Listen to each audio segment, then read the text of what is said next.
All right. Hello, hello. Welcome back to Collectivitis, the podcast where we dissect the disease that is collectivism. I'm Pietro. How you doing, Max? Fantastic. What's going on? Not much. We've got another guest today, a very exciting guest who's got a really interesting story. He has been intimately involved in the Liberal Party. He was the president and founder of Young Liberals Geelong. He also worked on Sarah Henderson's 2010 and 2013 campaigns. So he's been heavily involved within the Liberal Party in the past, and he has since joined the Liberal Democrats, and he's always been a libertarian, even within the Liberal Party. So he has an interesting insight there. He's also, his story is remarkable, and I'll let him tell it. He's also been to prison. He's reformed, he's out. So I'll, without further ado, invite him on. G'day, Jordan Dittloff. How you doing? How are you, gentlemen? How you going? I'm good. Now, let's start off with the obvious question. What was worse, prison or the Liberal Party? Well, I often cheekily tell people that I'm more ashamed of being a former young Liberal than I am of having a criminal record, but we'll take that as a comment. Cool. Well, the first thing that we want to get at is before we talk about anything else, we do want to hear your story, because I mean that's kind of the crux of everything else that we want to talk about. So I'll let you tell it. You know it better than anyone else, Jordan. Yeah, look, I'll try to keep it to the very summarized Cliff Notes version. Fortunately or unfortunately, the balance is probably easily accessible by a Google search of my name, although I wouldn't believe everything you read. I've had the dubious privilege of being on Current Affair once or twice, top sort of front three pages of the Herald Sun. Unfortunately, small business owner, has drug addiction and fails and owes people money, doesn't sell a lot of newspapers. So that's probably the most summarized, condensed down version of what happened. But I bought a small business at age 21, which is younger than anyone should really be getting into business without more behind them than what I had. I really loved being a travel agent. I was great at my job. I just wasn't great at running a business, and I was much more interested in being a small business owner from regional Victoria, as I would. So that was my spiel within the Liberal Party. That was sort of, my ticking the boxes of my pedigree to be a young Liberal and a future aspiring politician and all those sorts of things. And so you were a travel agent before owning the small business as well? So yeah, I worked at the travel agency for 18 months before purchasing it. Yeah. So okay, cool. And you had no background in business prior to that? You didn't have a business degree or anything? Okay. Yeah. No, that's right. Yeah. And my lack of experience very quickly became crippling to the prospects of my small business ever sort of surviving and thriving. I bought a second location 12 months after taking out, finance to buy the first, and I had an extra staff member I probably couldn't afford. So, a set of wages and a commercial lease that's sort of over and above what the business is really bringing in pretty quickly adds up. And, within the first 3 years of operation of the business, and probably lost about 75 grand a year. And that was a hole in the trust account, because I didn't understand how to separate out commissions claimable and spendable on expenses from money clients were paying in. It sounds ridiculous. Like now, as a final year law student, fully cognizant of the duties of a director and trading insolvent and all those kinds of things, and understanding trusts. It's embarrassing, really, to admit how little I knew. But at about the end of the 3-year mark, I became aware of the situation the business was in, that there was this roughly 250 grand hole in the trust account. And at that point, really, I made the decision that was the beginning of my moral offending. And that was to continue trading and to try to trade insolvent to make that loss back. It's a situation many businesses probably find themselves in, either short-term or long-term. Businesses that are able to trade through, you would probably never know that they were insolvent for a period of time. In my case, while the money owed to the business and to clients' trust money within the business never got increased during that last 2 years. It didn't get reduced either. And in the end, after 2 years of that, I closed the doors, and at the same time, parallel to that, the last sort of 18 months before the business finally failed, I sort of succumbed to some demons I'd had in the past in terms of drug and alcohol addiction. That had sort of been a feature of my life, sort of intermittently from a younger age. I'd sort of always had an unhealthy relationship with first alcohol, because situationally my first job was in the army, and there was a lot of consequences for experimenting with other things at a time a lot of other people that age would. So for me, alcohol was always my first problem. But then, drugs, first recreational and then less recreational, kind of came onto the scene. And, I always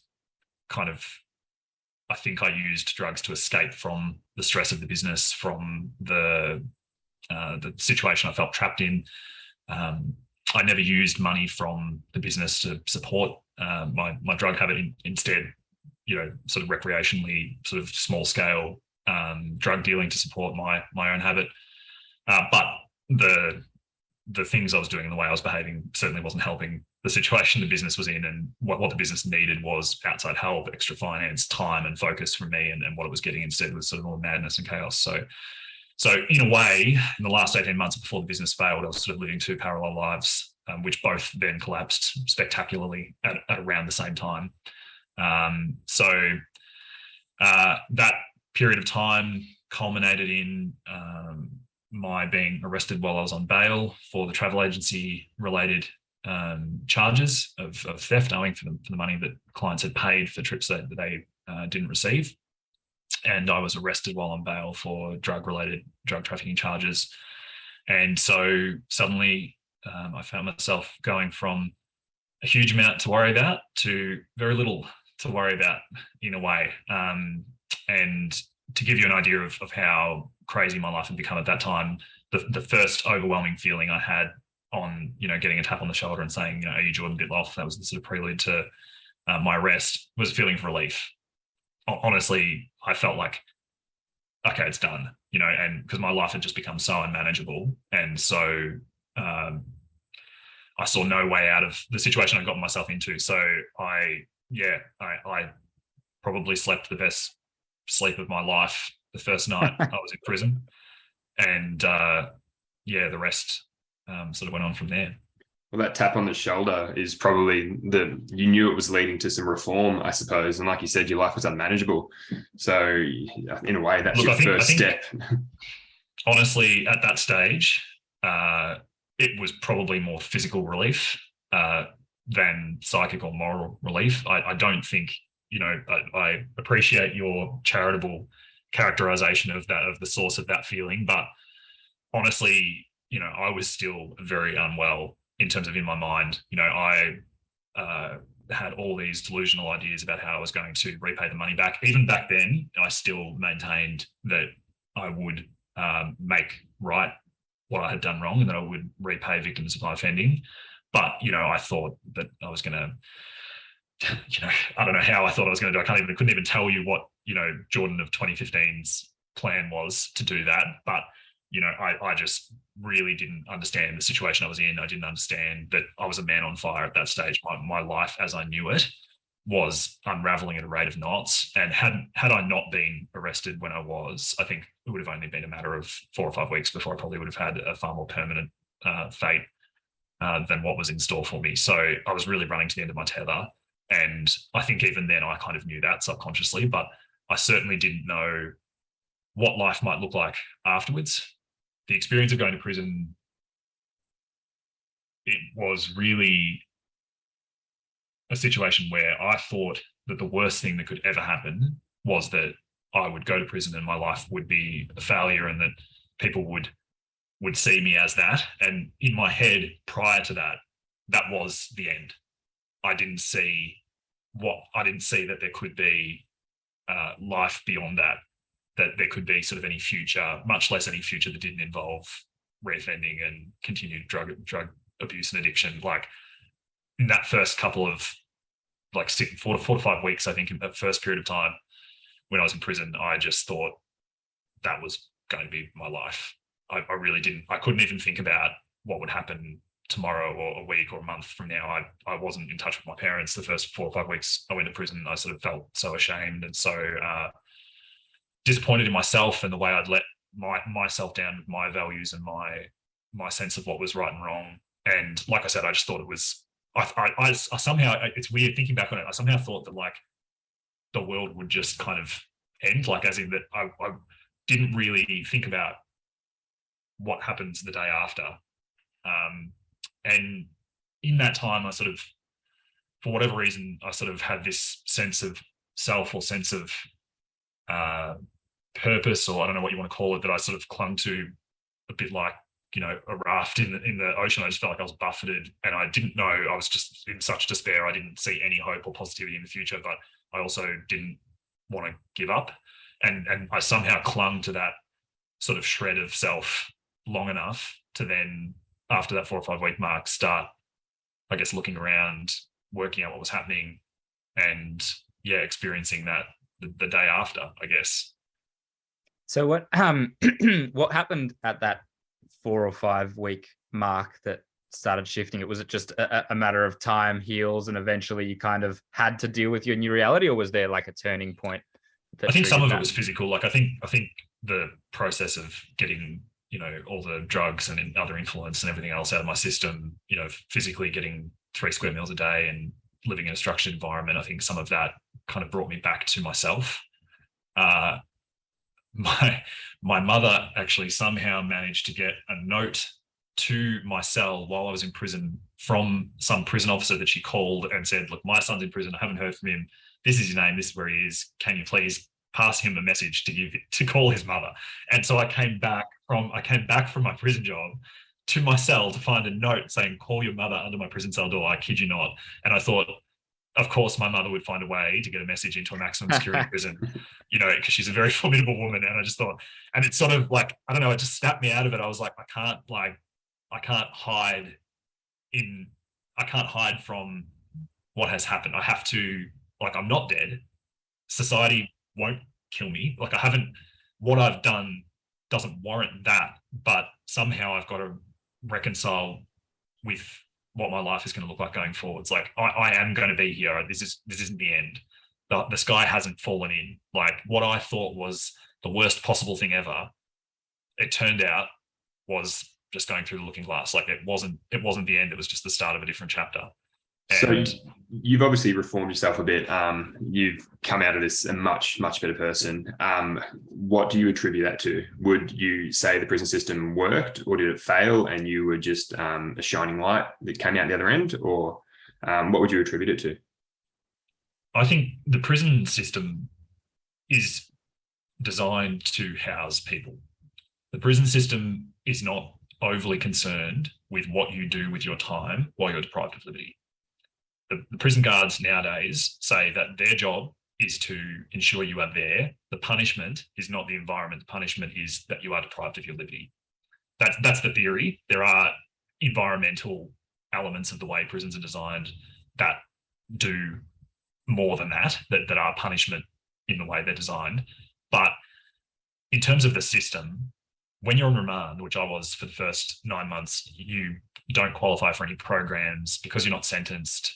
And many people, the vast majority of people that interact with the prison system do a 6 to 9 month sentence or less. So the vast majority of people who move through our prison system never interact with programs or resources or any kind of, you know, even real inquiry about the source of their offending or the cause of it or what they're going to do afterwards, or, you know, there really isn't a lot of thought given or really even a great deal of interest.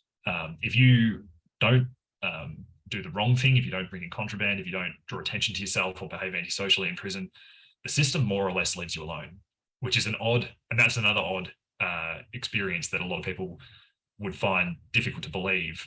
In a way, in prison, I felt more free than I had beforehand, because when I was in society in the months leading up to my imprisonment, I was more of a prison to my own desires and my own addiction and my own the situation I'd found myself in than I was when I was in prison, because suddenly I was in an environment where I could choose what I wanted to do within constraints.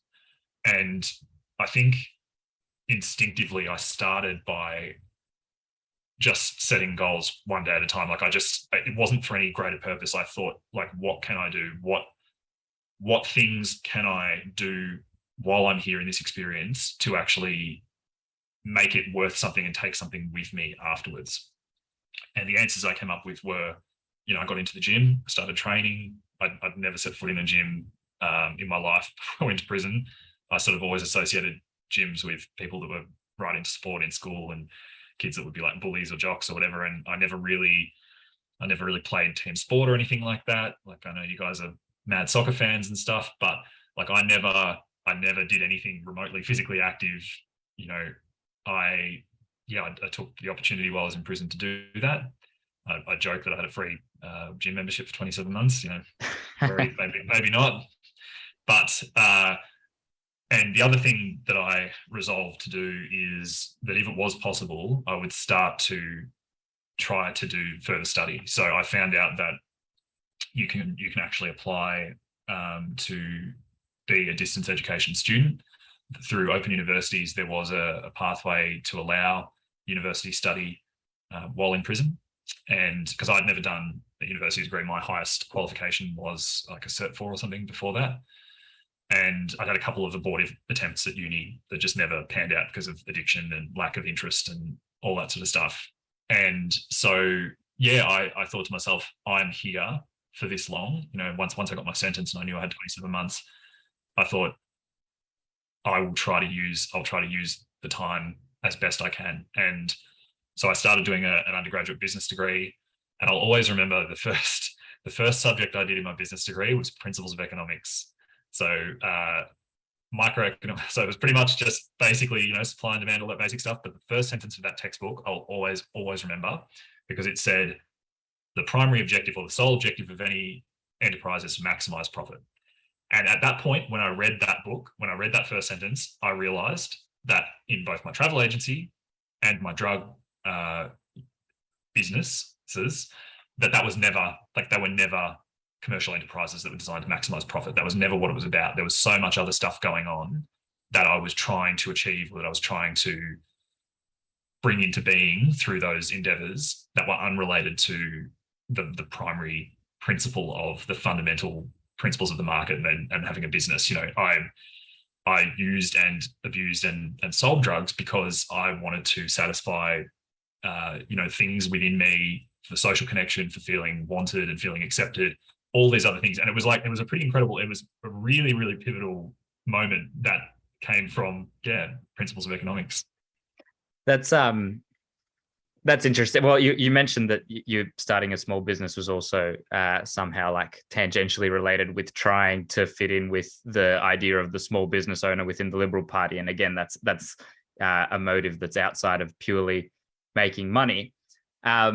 So it sounds like, reading economics and reading, the practices of what good business is, and the idea of, a business or an institution's first goal is to try and make money, which is very Randian. Like, it's very, greed is good because it's not immoral. It's just purely, being honest about what our motives are. And it's quite interesting to hear you say that, because, like, obviously once this had sunk in and once you started applying this to the things that you were doing, the path that your life took was far less evil and far less damaging than the one that it was on before. So it really fits into that. It's really odd. Reading something that might be interpreted by others as to be the cause of the sort of offending that I committed was actually the cure to it in a weird way. And you're right. And look, I had what I would say was probably the business degree I did had the most captive audience in me, no pun intended, that I was literally sitting in an environment, reflecting on mistakes I'd made, learning about what I should have done in the textbook, and being able to apply my real life experiences to it. So over the coming 18 months, I learned about business law. I learned about accounting for business, believe it or not, and I excelled in that subject. I got the top mark in my class via distance education with 1 hour of internet access a week in accounting for business. And my lecturer through OUA basically sent an email to the prison education officer saying, "Oh, Jordan, you obviously have a background in accounting." and I was just like, the prison education officer looked at me, he said, "Should we tell them?" I'm like, "No." I'm like, if only you knew how untrue that was, like, except in the worst ways. I'm like, literally, I am just learning now, what is a client, what is a debit, what is a credit, how should I be accounting for things? What is a commission? What is an expense? What is a trust account? All these things I was learning from a textbook, and I was paying more attention than any undergrad business student you will ever meet before or sinse. Because your life depended on it. Absolutely, literally. I was like, I would just drink it in. I would finish the day and go into our accommodation in Beechworth, which was an open camp. So it's not really a cell. It's like a little tiny apartment sort of thing almost. You get your own room with communal kitchen and stuff like that. It's like a share house, like a uni share house with 8 people. It's pretty much very equivalent to like on-res in uni. And I would have my physical textbooks and I'd be writing physical notes because I didn't have access to internet and I didn't have access to computers and stuff like that on a regular basis. And it was often very interrupted. Like if people did the wrong thing or whatever, they would frequently remove access to those kind of privileges. So I had to be 2 or 3 weeks ahead. I had to be doing everything by hand, but I was drinking in these things I was being taught, like, and I was just, business ethics, all these things in a business degree undergrad that people would think when you're learning it as an undergrad without the experience beforehand. I did it the other way around. I tried to do it. I didn't have the knowledge and I did the experience, but that was just as bad as having the knowledge but no experience. So it was the inverse of what most business graduates suffer from, which is that they have all the theoretical knowledge but no experience. Whereas I had all the experience of what not to do, and I was learning the theoretical underpinnings of what I should have been doing. And mixing that with my experience was, it expanded my mind. Like, it expanded the way I was able to think about the world. And it was like this exponential, I sort of joke, it's like a Dragon Ball Z, hyperbaric time chamber. Like, it was literally my horizons and my understanding and my ability to reason and see the world just exploded. So let me kind of make a bit of a infer something here. So we mentioned earlier that kind of prison's role, certainly the one that you experienced, while we might perceive it superficially to be okay, it's both rehabilitation and punishment. Your experience was that it was much more punishment, and the rehabilitation that you found within it was kind of circumstantial. It was through your own hard work and your own kind of motivation, and it's not something that's really pushed. Prison is, as with many things in life, what you make it. And it's an environment, it's a set of circumstances, a set of opportunities potentially that not everybody would use the way I did. Some people did. And the fact that the opportunities are provided, I'm not going to sit here and say that, Corrections Victoria is fucked and all this stuff. I don't know if I can swear on your podcast, but like, you can, yeah. There were opportunities that were provided to me in that environment that I seized with both hands and ran with. But there's nothing inherently rehabilitating or reforming in the system. And then there are elements of the system that are the opposite of that do traumatize and that do institutionalize. And so I don't think it's necessarily true to say that it was this sort of purist, on my part, just sweat of your brow, because there were opportunities that were provided me in that environment that didn't have to be by the nature of the environment. But I do think that, I had a guy who was a bit of a longer timer say to me once, he said, in prison, you've got 2 options. You can either work on yourself or you can get bitter. And I think what my decision to take ownership of my past and my future did was it transformed prison from something that was being imposed on me to something that I embraced and actually gave me something. So I often say I was given 27 months of time to learn, grow, and reflect, because that's the way I chose to interpret it and chose to use it. I happened to have been stuck in one place, but I tried to do everything I could to transcend that environment and bring something with me. I used to have guys call, because you guys may have seen, like, the way I move, I power walk everywhere. I would put John Howard to shame. Like, I only have one speed, and it is full on, like, million miles an hour. I used to have guys call out to me from across the prison that year. They used to go, "You're not going to get through your sentence any quicker walking that fast." And it was just this constant joke where they all were like, what are you doing? They're like, "We love what you're trying to do, but you're making the rest of us like look bad. So just slow down." I just picture you pacing in your cell just really quickly for doing laps. At times, absolutely, yeah. And for me, it wasn't incidental that that's where it was, but that's how I chose to interpret it. I chose, instead of saying, "What am I prevented from doing?" I thought, how can I maximize this situation, and how can I make the most of and take things with me and generate a silver lining, and kind of, I also planned for who I wanted to be when I got out, because that's another thing that I did. I thought a lot. I actually wrote a lot of letters.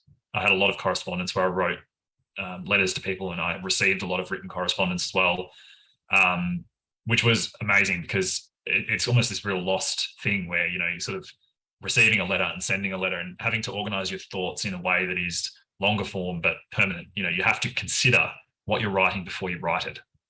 And I think that skill has also served me well now back out in society, because I've had that enforced period of time where, in order to communicate, I had to think very carefully about what I wanted to say. And I had to think about the impact it would have on people too, because if I was having a terrible time and I was going through a period where I was really struggling, if I just put that in a letter to mum and dad and said, "Hey, mum, dad, I'm really struggling, prison sucks," then that would have an impact on them as well. So I had to not only think about how I was feeling and how to express how I was feeling, but also what impact that would have on people when they received that communication.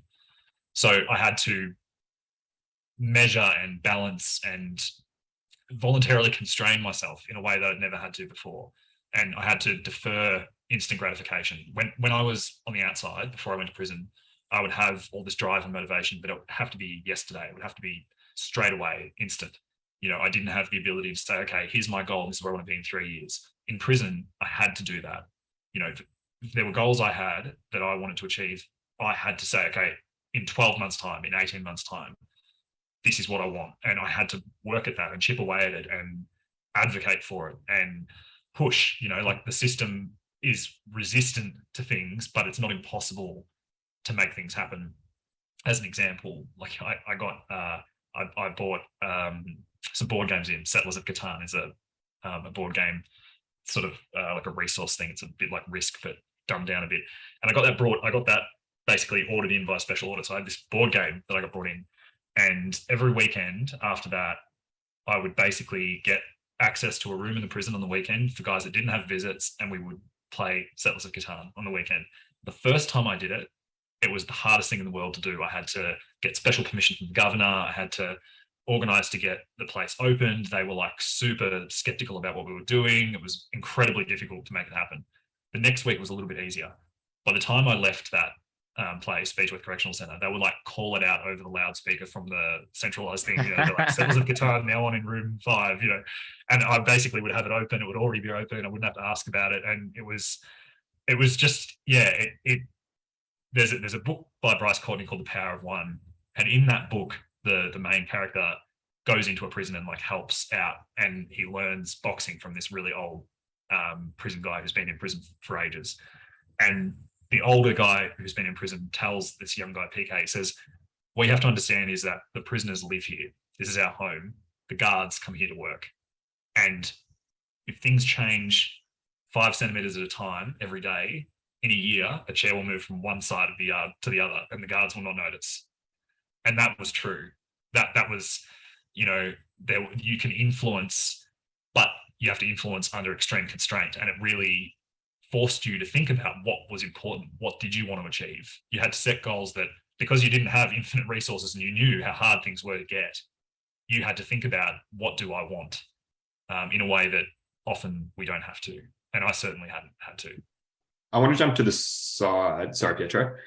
Jump to the side a little bit here and talk about you finding or becoming a libertarian. Am I correct in saying you had some books delivered to prison which assisted in that? So look, I was already very much a libertarian. So I very quickly, I think I was only a classical liberal in Liberals for about a year. I think when I was very you're sort of young and very first involved in politics. By the time I was sort of 22, 23, I identified myself as a libertarian. And the Liberal Party is funny like that because it's very much compatible. You can have people in the Liberal Party that can have those views and can express those views quite forthrightly. And the party as a social organisation doesn't dismiss them or discourage them. You know, it's very much like if you read the Liberal Party constitution and Liberal Party values, they are very much in line with, you know, all but the most extreme, which I now occupy, forms of libertarianism. But what you realise over time is that basically that wing or that sort of set within the Liberal Party is very limited in terms of how it can be expressed, in terms of what opportunities there are for people to express those views forthrightly in Parliament. And as you go through the organisation and as it selects for candidates and, you know, who's going to be nominated for things like, you know, my peers were Tim Wilson and James Paterson. You know, I knew those guys. I'm Gideon Rosner. All of those guys I was in the Young Liberals with. And, you know, I was sitting in prison watching Tim Wilson and James Paterson become senators. So, you know, I should say, I think Tim Wilson's Lower House. But in any event, that class of that group of guys that I knew and hung around with then. And they're really good examples because James Paterson, extremely solid in the IPA, Tim Wilson, really strong advocate for free markets and, you know, really critical of modern human rights and woke regime and stuff like that. But then once in Parliament, their instincts and their policy views towards those directions were very, very hampered and muzzled. And ultimately, I think, you know, it's probably fair to say that Tim probably paid the price for that politically in what ended up happening in the most recent federal election. So, yeah, the Liberal Party tolerates, you know, libertarianism, but the ability of libertarians to progress and to be sort of heard or express themselves within the party. And certainly by the time you get to Parliament, you know, you've got members of Parliament now here in Victoria, like, you know, Bev MacArthur, Richard Riordan. You wouldn't call them libertarians by any stretch, but they're quite classical liberal, small business oriented, small government. They're very much the left of the Liberal Party, if you want to call it that. But, you know, Bev MacArthur was, you know, offered a gig, you know, in the opposition in the upper house that really, you know, limited her ability to cross the floor, to criticise, all those sorts of things. And that's the nature of it. You know, she wants to advance. She wants a career within the Liberal Party and potentially portfolio should they win government in November. And that comes with a price in the Liberal Party culturally.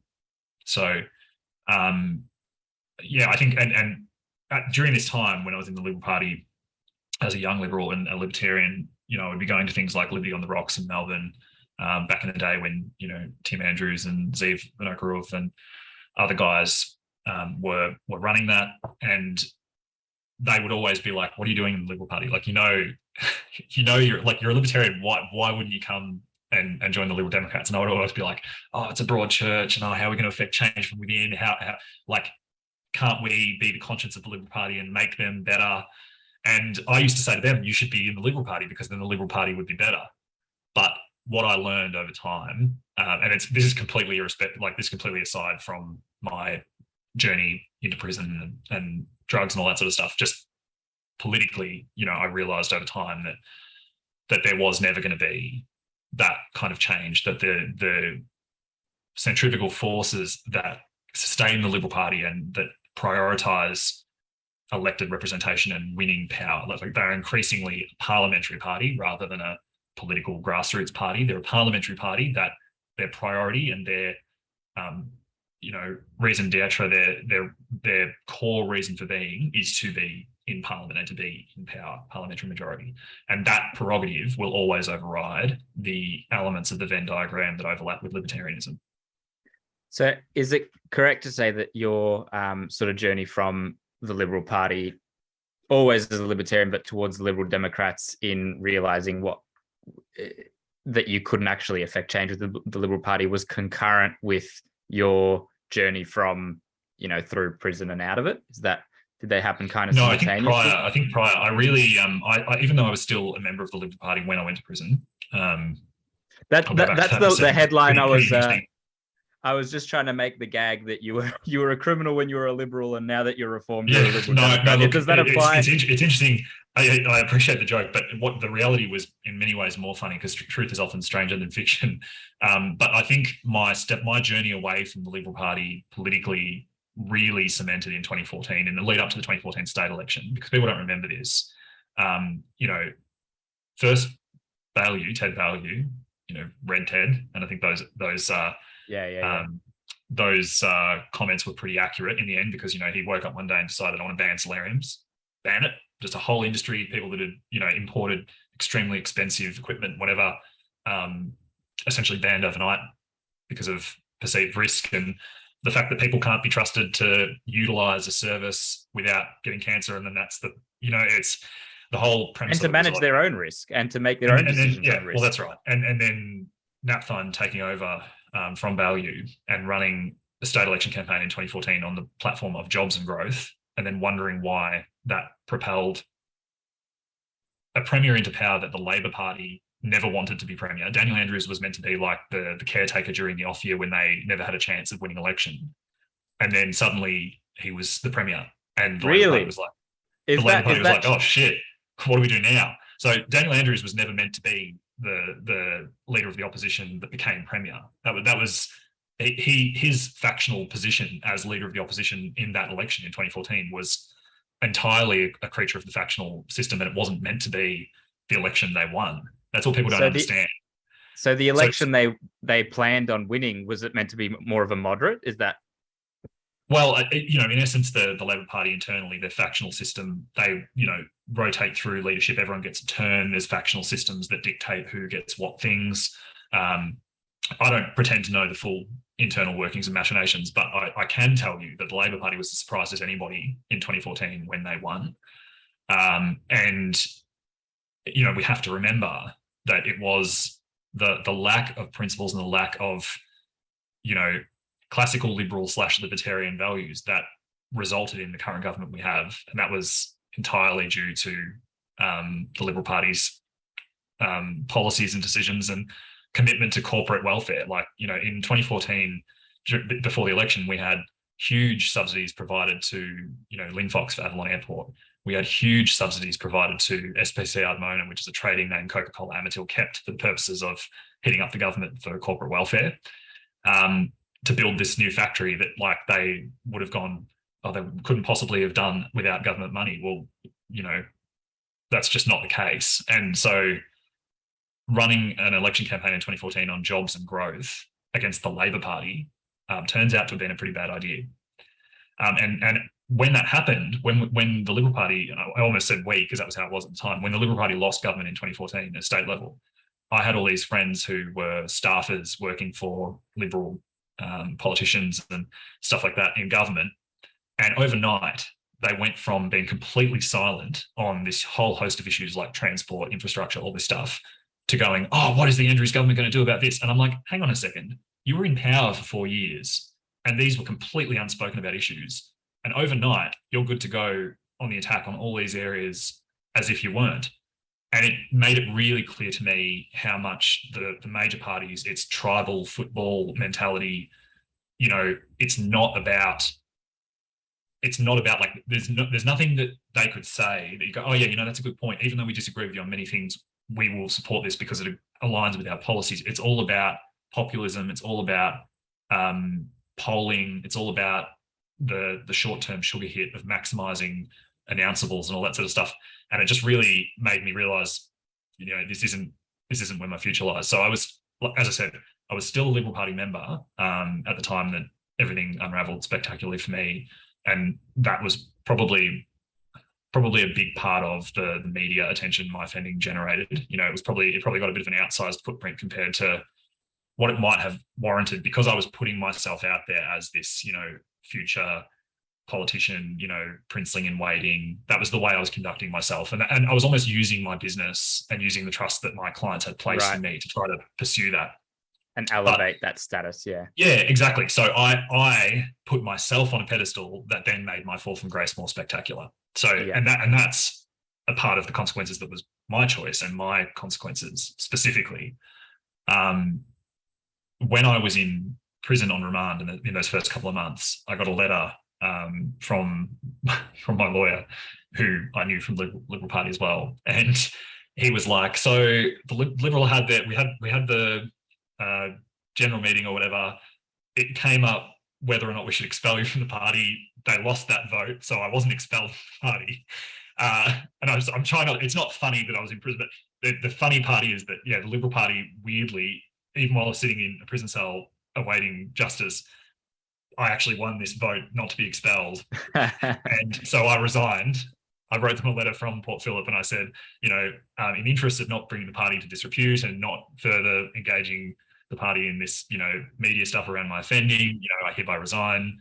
So in fact, in a weird way, I was able to jump before I was pushed from the Liberal Party. And it was a surprise to me as much as anybody, but there you go. Dear Liberal Party, I'm a convicted criminal and I'm still too good for you. I'm leaving. No, look, I certainly wouldn't. I certainly wouldn't be critical of that. It was a very fair and justice-minded thing to do to allow justice to take its course and to give me the presumption of innocence. But I took that window they provided to exit with some modicum of dignity. Speaking about news headlines, and even you mentioned a current affair before, I'm interested to know, was anything they published like factually incorrect, or was it all just sensationalism? Well, as I say, I mean, look, I have no intention of sitting here and saying I was hard done by, because, the things that I did were wrong and, caused harm to a lot of people who put a lot of trust in me. Ultimately, the job of the media is to, generate clicks, generate engagement, sell papers. It wasn't personal. It wasn't about me.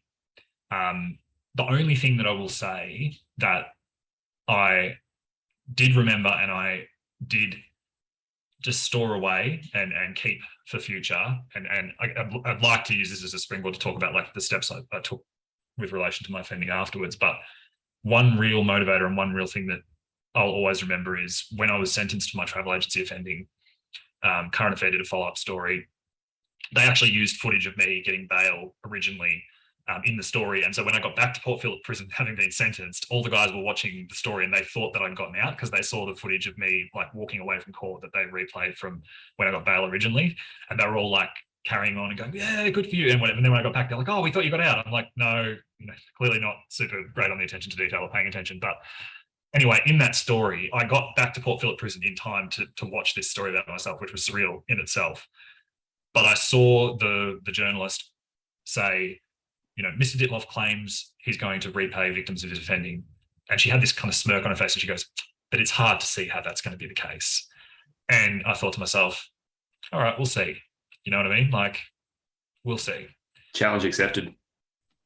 Yeah, and it just really, I think there was an element to it that was kind of like crowing, or sort of like, as I say, I set myself up for that because I put myself out there as, having these aspirations. And at the end of the day, the real thing that made my story newsworthy was that I had declared a set of values that I believed to be true, that I had not lived up to and that I'd fallen short of. And I think that was the biggest challenge for me, is working out how as a libertarian who has harmed others, who has aggressed and, violated the non-harm principle, how do I reconcile with that? And what is the ideologically principled, consistent thing to do in response to that?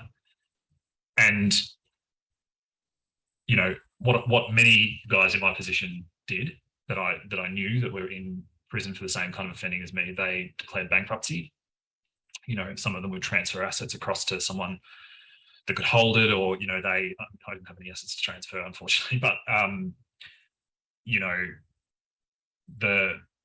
the method that the state provides is that when you run up debts, like I had 255 grand of compensation orders as part of my sentence, which was the sum owing at the end, to about 50 different people. So it was like not one big amount. It was lots of, the 2 or 3 amounts that were probably 40 grand each. And then there were smaller trips that might have been like, 5 to 8 grand. And instead of taking the option that most people in that situation would take and had taken before and declaring bankruptcy, I basically took the decision to start repaying victims of my offending.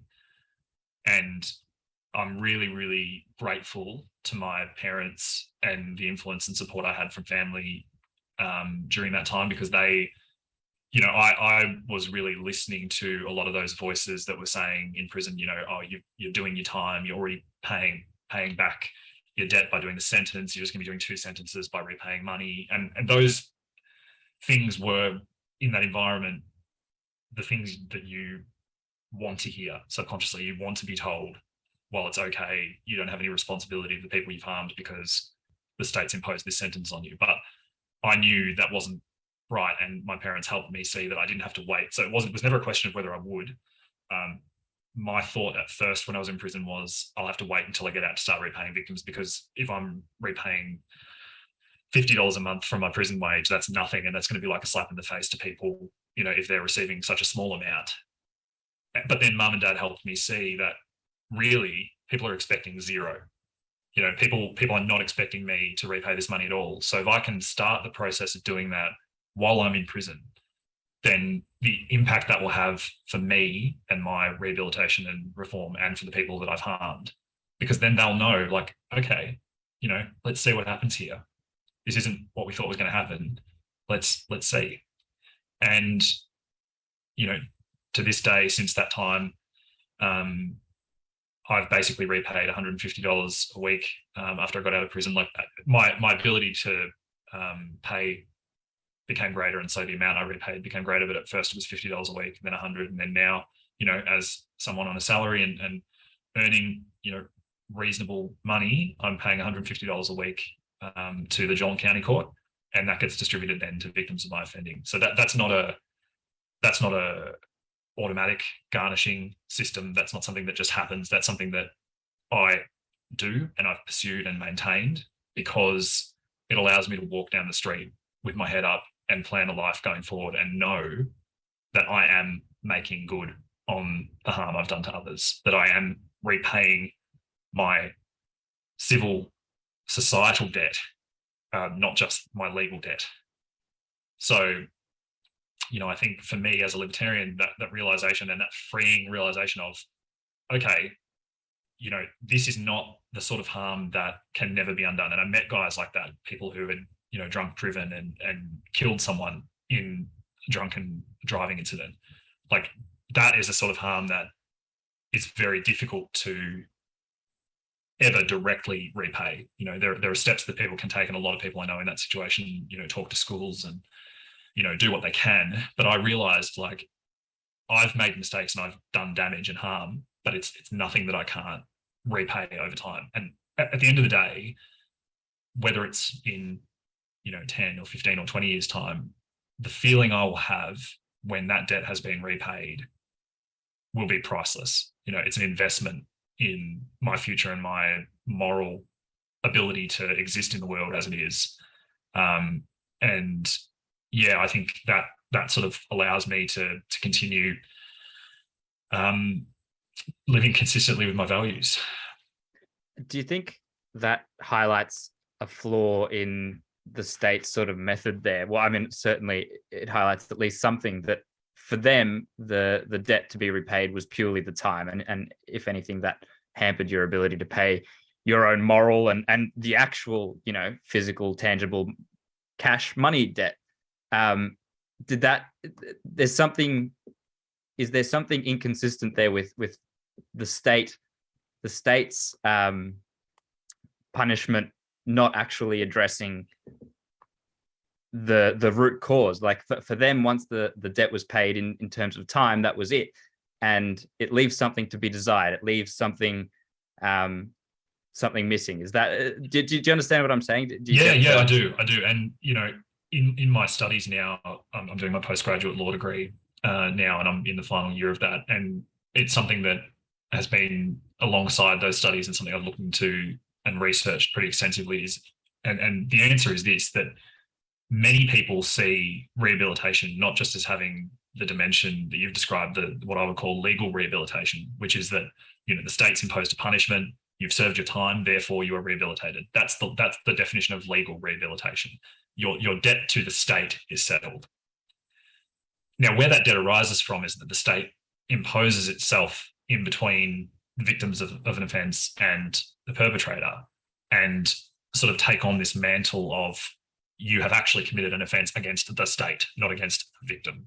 And that's really seen particularly in the Australian implementation of law and order and crime and justice, where people don't realise this. You can't, as a victim in Victoria, you can't choose not to press charges. There's no mechanism. If the police detect an offence, or if you report an offence to the police, you can't, as the victim, say, I don't want anything to happen about it. The moment that the police detect an offence, the state is then the victim, and the state will prosecute that offence unless there's not sufficient grounds, you know, that it's not reasonable to think a conviction would be sustained, or there's, you know, policy grounds or something like that. But basically, the victim takes on a passenger seat role very quickly in our justice system. The actual victim. In terms of rehabilitation, there's at least two other really important elements of rehabilitation that the state can't control and that exist independently of the state. And those are moral rehabilitation, which is, you know, can you become rehabilitated in the eyes of yourself and the people around you? And then social rehabilitation, which is, can you overcome the stigma and the shame and the reputation and all those sorts of things in the world? Like, one of those is very internal, moral rehabilitation, but the other one is fundamentally external. And, you know, you come back into the world after a prison sentence, having finished your debt. You know, in my case, it was 16 months of parole, additionally to the 27 months inside. So all in all, it was pretty much 3.5 years from start to finish. But once that's concluded, that doesn't just mean I can walk into Colac down the main street and say, hey, everyone, isn't it great that I'm rehabilitated? People would rightly, you know, there'd be a fair attempt at a lynch mob, most likely, if that was my attitude. And that is true regardless of what the state says. And it's right. Like, it's a fundamentally libertarian position to say that the fact that you have served a sentence of imprisonment doesn't mean it absolves you or it automatically rehabilitates you in the eyes of society. So, and I think it's kind of like the lie that people get told in prison is, you know, you have done your time, you don't owe anyone anything. And it's not helpful. It's not empowering or adaptive to returning into society and becoming a contributing member of society, because instead it creates this kind of victim mentality where, okay, I've served my time, but I'm still getting discriminated against. And so that then results in people having this victim mentality and continuing to end up going back into their patterns of behavior of isolation and antisocial behavior, because they feel like they've done the right thing according to the law, but according to individual judgment and societal judgment, there's still debt to be paid. And it kind of runs parallel to what the state does in a lot of other situations. Like, the state takes responsibility away from individuals, as well as taking away many other things, but it takes responsibility away, right? Like the welfare state takes away the responsibility to at least, you know, at the very least, look after yourself and look after your own and find some way to provide. And it kind of does the same thing there with criminals. It takes away the responsibility to actually amend in some real form for your actions with the people that you've hurt, and says, okay, well, instead, I'll take care of this. I will make you do your time. And this is the absolution that you require. Does that ring true? Is that something you saw? It is, but there's a further step to it than that, which is that politicians and the government, it's a feedback loop, because they respond to society's concerns about rehabilitation by imposing further and harsher and less discretion punishments. Like, so if you commit, let's say burglary, and you get out from prison, you're a serious violent offender. That's how you're categorized as. That's a term that the government have imposed on certain kinds of crimes. So that serious violent offender status follows you, and it's a response to the community feeling like someone serving their sentence hasn't made them less of a risk, hasn't protected the community, hasn't repaid the harm, or hasn't addressed the harm. You know, if you're physically damaged someone, you can't repay them like what I am with victims of my offending. You can't sort of do a thing to actually directly compensate the person unless they've had like medical bills and stuff like that. But in terms of the actual making the act right, the only way you can do that is to actually become a person who is not violent and who is positive and who might even reduce the harms that others who would otherwise engage in that behavior. So, you know, motivational speaking to schools, using your experience as someone who has committed that kind of offense to prevent and deter in a real way, not in just a being made an example of way, like being a mentor, you know, showing time and attention to young people who might be experiencing interactions with the justice system, you know, peer mentoring juvenile offenders, all that sort of stuff. Like those kinds of things would be real and meaningful rehabilitation for people who have, you know, committed serious violent offences. But instead, the government responds to society's concerns that those people haven't done what they don't know they're meant to do by imposing further and greater restrictions and stigmatization upon them, which then makes it less likely that they will ever rejoin society in any meaningful way. And instead it others them and almost makes them what society fears they will be.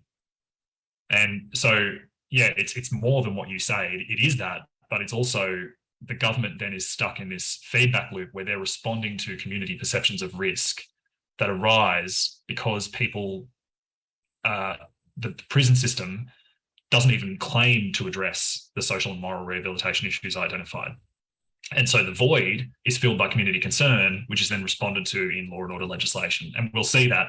We haven't seen it yet, but at the upcoming state election, I can absolutely promise you and your listeners that law and order policy, it will be the Liberals that go hard on it first, and then Labor will come and say, oh yeah, no, look, we're not going to commit to a freeze on prisons. We're going to keep, you know, like, I think the broken clock's right twice a day. I think the Labor Party probably does realise, for a whole host of reasons, that they can't incarcerate their way out of the situation we've found ourselves in. I think there's a big element of the government and the public service that does understand on an evidence-based approach that incarceration and tough on crime doesn't work, but that doesn't mean they'll have the conviction to resist the dog whistling that the Liberal Party will engage in. And, you know, I'd be happy to talk again after November if I'm wrong. If we go through the state election, we don't see that, but, you know, we will. And the reality is those incentives to go to that lowest common denominator and to respond to fear and concern, because you're dealing with a cohort of people who are quite unsympathetic. Like, nobody's going to say, oh yeah, this poor guy, you know, who's committed an offence and done the wrong thing and then gotten out, you know, so should he find it hard. So should he have further consequences. But because there's no understanding of those tasks that remain to be done, the state can't intervene in those fields in the way that it can in the legal realm, because it's inherently, it's not probably not necessarily impervious, but it's a lot more resistant to government intervention. The way people feel about people who get out of prison, the way people who get out of prison interact in their communities and in society is much harder for the government to regulate, even if they were inclined to, which they're often not, particularly during election periods. So if you didn't choose to repay your victims, would they just have been left with a debt for their whole life? So the compensation, so the sentence that was handed down against me for my travel agency offending was X amount of counts of theft. And then alongside that, applications for compensation orders were made. So the money that I owe to my victims is what's called enforceable as a judgment debt. So that means they have a right of action against me to bring me to court to have that debt repaid. Now, that doesn't seem like a great idea when you're dealing with someone who's just gone to prison and clearly has no assets and clearly has no. So it's almost like a symbolic right. Should I have popped up somewhere with, you know, clearly a lot of money and assets that I've hidden away and all that sort of stuff, I could have been and could still be, you know, and this is really important to understand. As things stand, you know, victims of my offending could still bring an action in the county court to, you know, enforce these compensation orders as a judgment debt.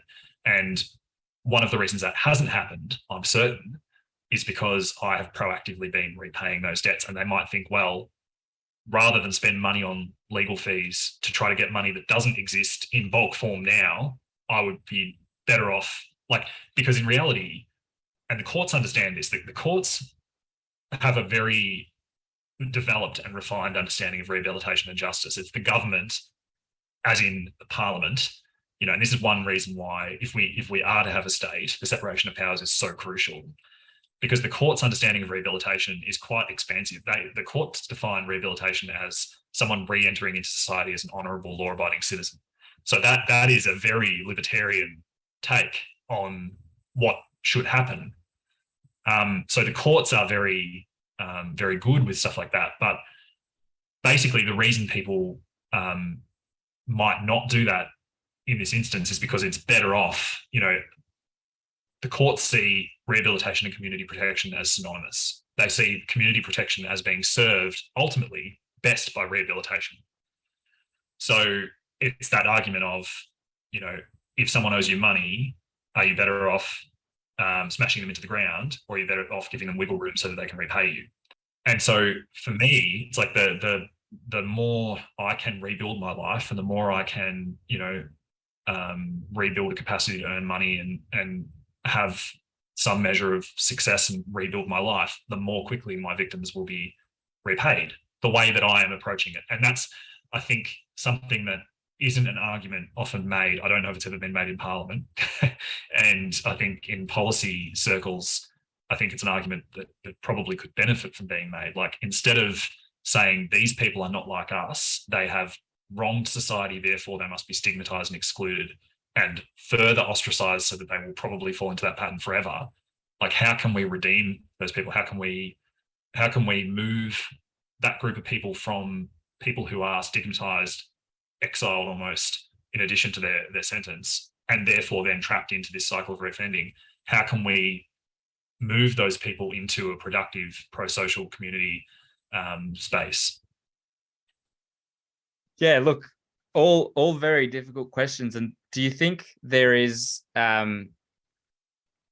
let's say there were, and I'm conscious of the time here, so we'll try to be brief, and I'm probably asking quite a loaded question. Do you think things would be any worse in a world where the state is much less influential to, or even to the point that, let's say hypothetically, no state? What would that look like? And would the situation be worse for rehabilitation and dealing with criminals?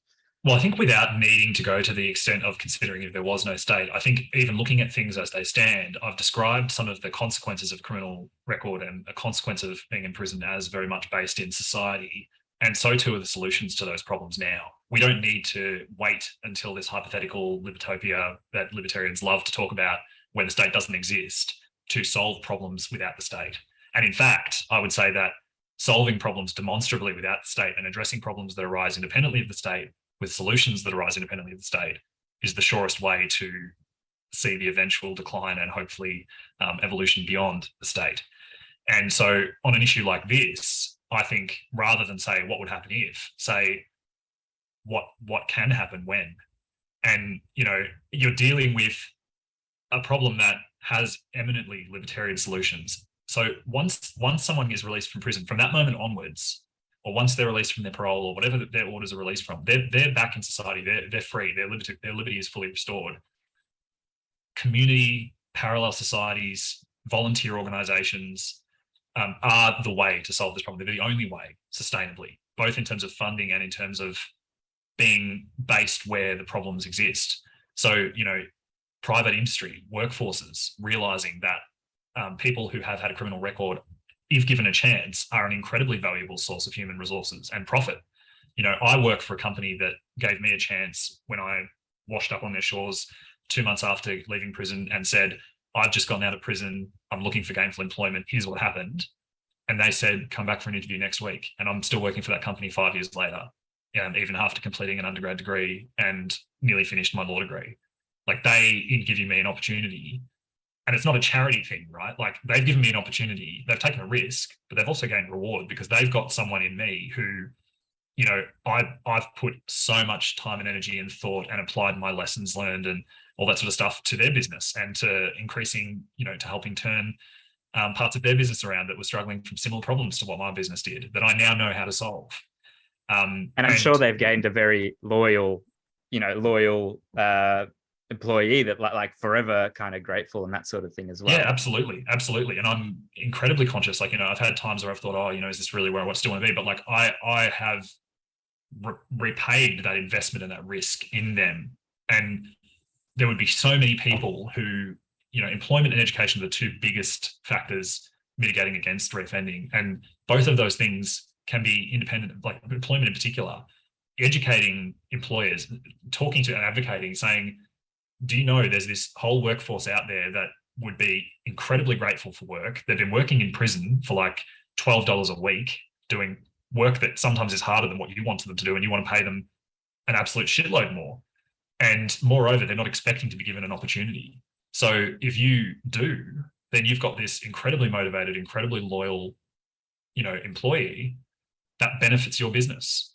And you have the social benefit of being able to say, we're a second chance employer. So, you know, it's not hypothetical. You know, the paths forward and the libertarian solutions to this problem are very clear. But as with anything, they just need to compete with the crowding out influence of the state.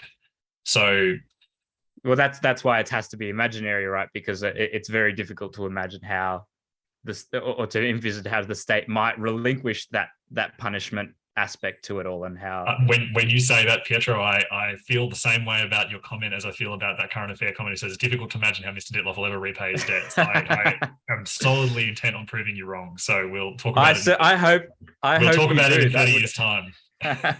I'd be thrilled if you proved. I'll rejoin your podcast and we'll discuss it. We'll discuss it in a few decades. Sounds good. We had better wrap up there. Are there any final thoughts, Max? Anything on your mind? Not really. I think Jordan covered it all pretty well. Pretty good insight into how to reform yourself from prison, and yeah, how to come out a better person.